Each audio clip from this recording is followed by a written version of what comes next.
7 दिनों तक भगवान सुखदेव जी महाराज ने राजा परीक्षित को भागवत जी का उपदेश किया। और आखिर क्या पूछा? राजन, तक्षक के आने का समय हो चुका है, तुम्हारी मन की अवस्था कैसी है? 7 दिनों तक केवल भागवत जी का श्रवण राजा परीक्षित ने किया था और एकदम से हाथ जोड़ करके महाराज बोले, सिद्धोस्मि अनुगृहीतोस्मि भवता करुणात्मना श्रावितो यच्च मे साक्षात् अनादि निधनो हरिः अज्ञानञ्च निवृत्तं मे ज्ञान विज्ञान निष्ठया भवता दर्शितं क्षेमं परम भगवतः परपदम। महाराज, आपने 7 दिनों में मुझे वो अनुभूति प्रदान कर दी, मेरी मृत्यु का भय समाप्त हो गया।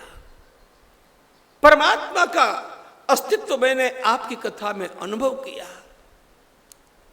तक्षक आता है, आवे, डसता है, डसे, शरीर रहता है, रहे, जाता है, जाए, अब मुझे कोई दुख नहीं। अब मैं आनंद से जा सकता हूं। क्या सिखाता है श्रीमद् भागवत का यह उपदेश हम लोगों को?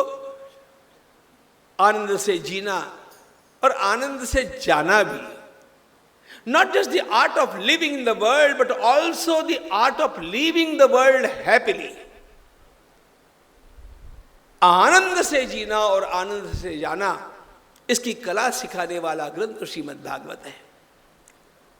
और इसीलिए भागवत जी के महात्म्य में हम लोग देखते हैं,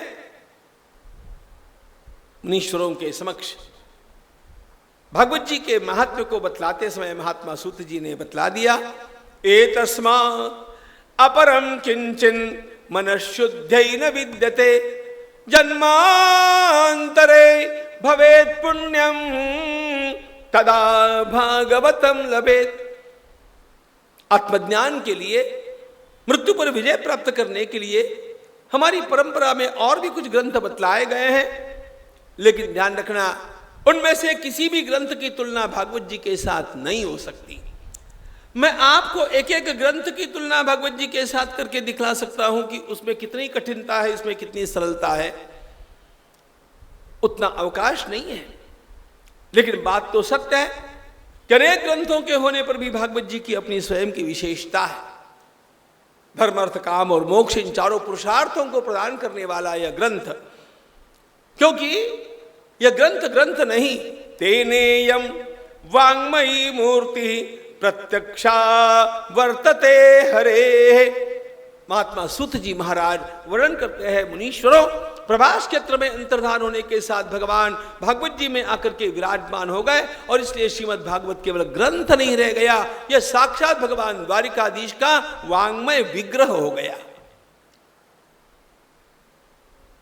कृष्ण ही भागवत, भागवत ही कृष्ण।